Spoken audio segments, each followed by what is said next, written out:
Salut tout le monde, bienvenue sur cette nouvelle vidéo. Aujourd'hui, je vais vous présenter le CM097B de chez Sima qui est tout simplement un AR15. Allez, c'est parti.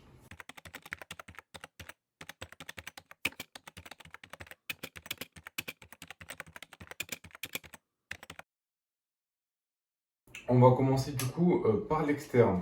Au niveau externe déjà, comme vous pouvez le voir, il y a une peinture qui a été faite, une peinture sans forcément d'inspiration.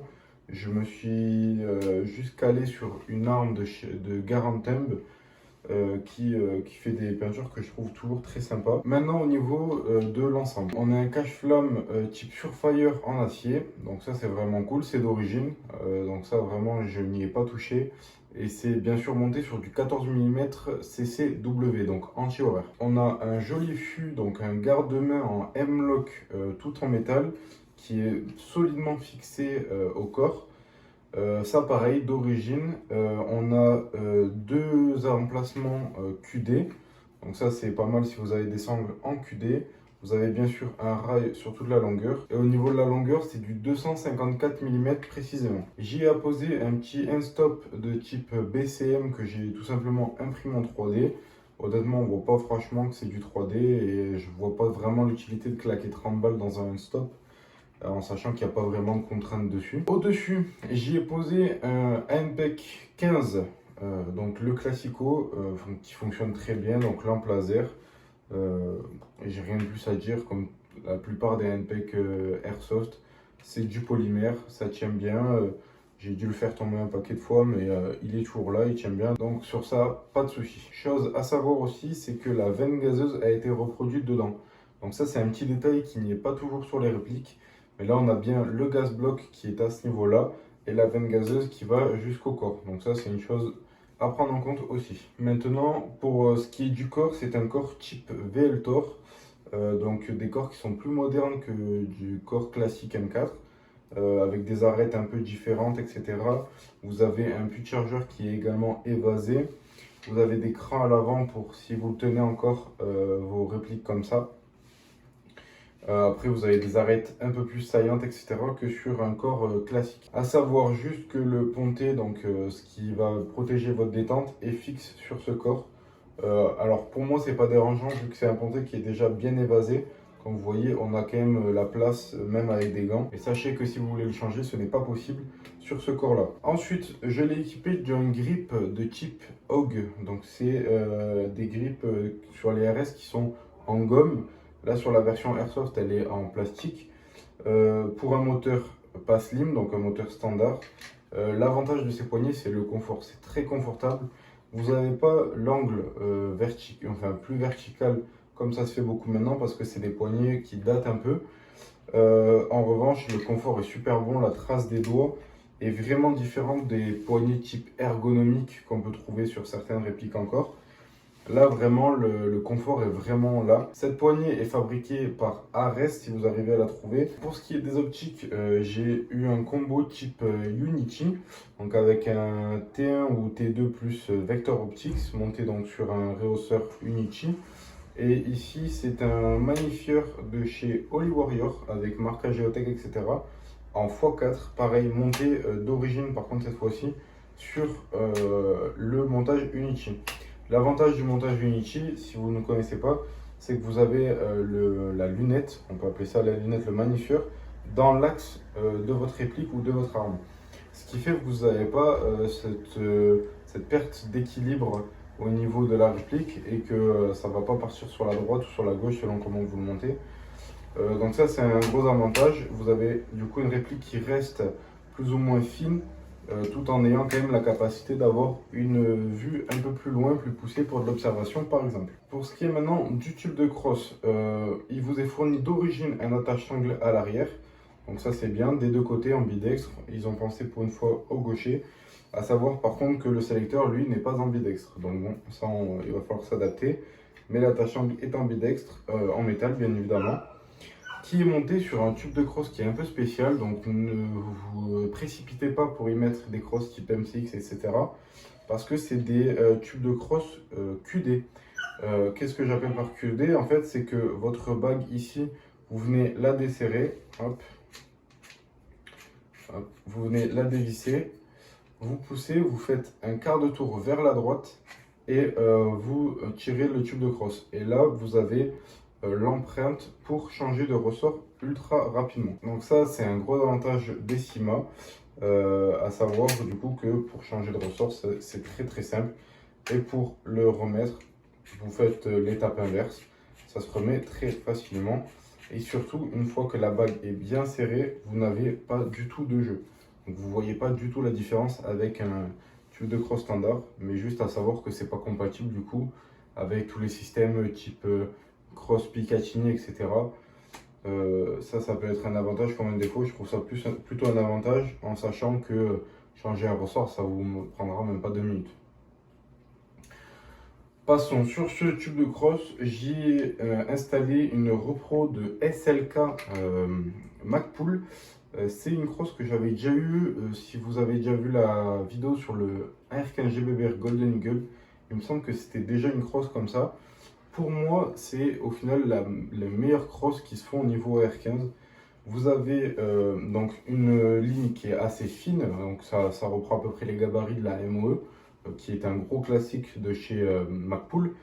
Par contre, vous avez un pad qui est beaucoup moins long, ce qui fait que quand vous vous positionnez en ce qu'on appelle air-ready, je crois, au-dessus de l'épaule par exemple, pour rentrer dans une pièce ou quoi, vous n'êtes pas gêné comme pourrait l'être avec une CTR ou une MOE. Gros avantage, c'est qu'il y a un pad pareil qui est très confortable en caoutchouc. Vous avez le réglage qui se fait bien, ça se dessert pas du tout.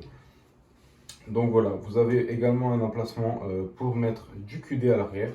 Donc voilà, pour moi, c'est des crosses qui sont vraiment presque parfaites ou parfaites pour mon utilisation. En tout cas, chacun a l'utilisation qu'il souhaite.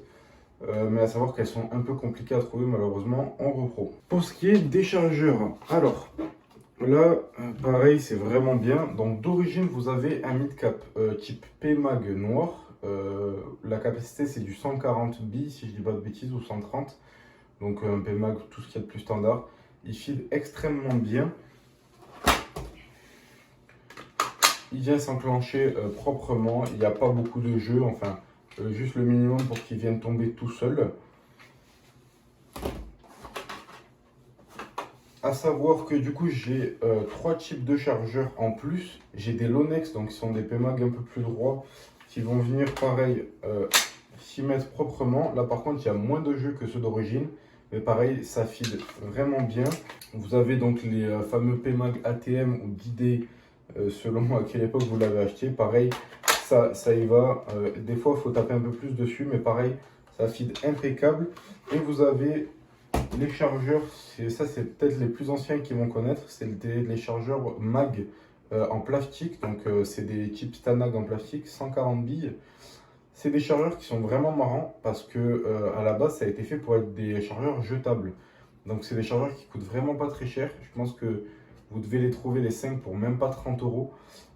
C'est très léger, 140 billes d'emport et les ressorts sont très costauds, ça envoie à mort les billes.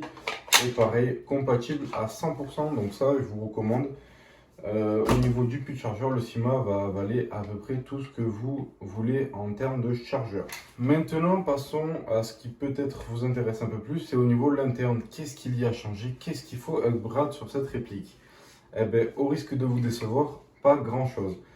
Déjà, d'origine, on a un câblage argent avec au bout une connectique en jean. Donc ça, pas besoin de recabler. L'électricité passe très bien. Ça, il n'y a rien à dire, même au niveau de la chauffe.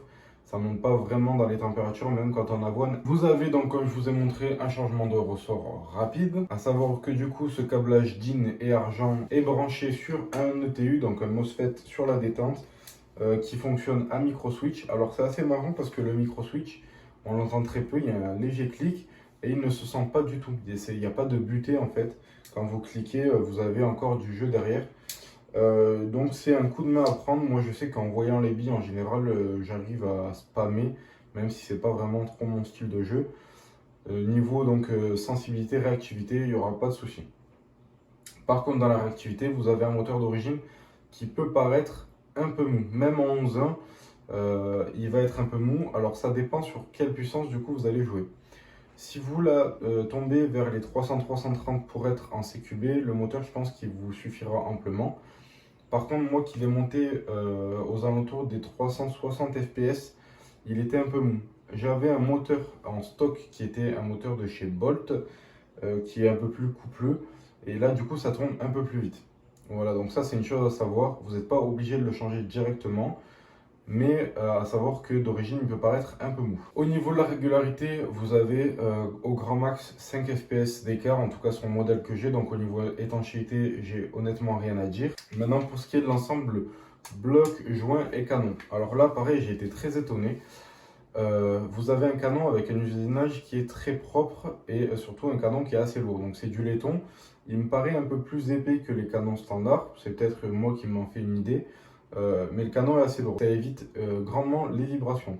Le joint pub, pareil, je pensais devoir le changer vu que l'ancienne Cima, enfin, vu que j'avais pas retouché des Cima depuis vraiment longtemps, je pensais devoir changer le joint pub.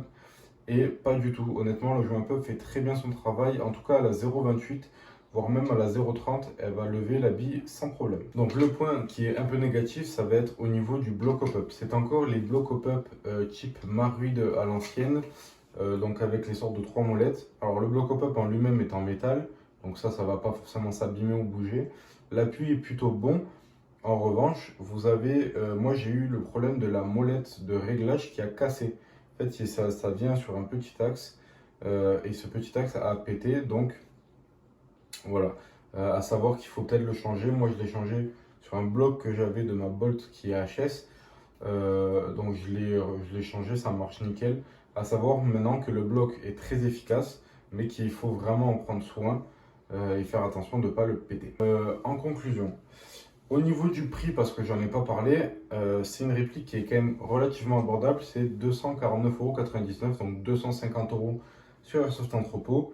À savoir que sur Airsoft Entrepôt, si vous avez la carte FFA, etc., vous avez les moins 10%. Donc moi, je l'ai eu à moins 10%.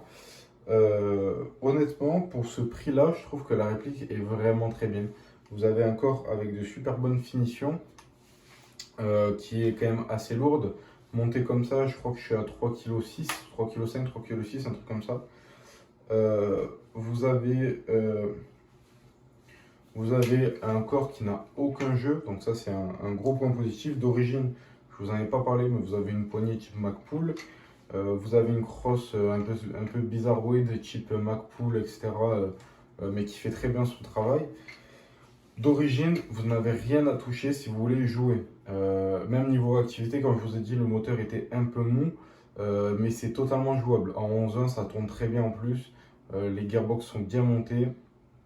Donc ça, il n'y a pas de souci. Aussi, gros point positif, c'est le changement de ressort rapide. Pour des gens qui n'ont jamais démonté de gearbox, etc., pour changer de joint, pour changer de ressort, ça se fait en 2-2, n'importe qui peut le faire. C'est vraiment un jeu d'enfant, donc ça, c'est un gros plus aussi que beaucoup de fabricants de gamme supérieure même ne le font pas. Donc ça, c'est vraiment un bon point. Donc voilà, j'en ai fait le tour. Pour conclure, une bonne réplique à un prix plutôt raisonnable, avec des features comme le changement de ressort rapide, le jean, etc. qui sont d'origine. Donc c'est une réplique que je pourrais que vous recommander. À savoir qu'il y a eu au début des problèmes sur les MOSFET.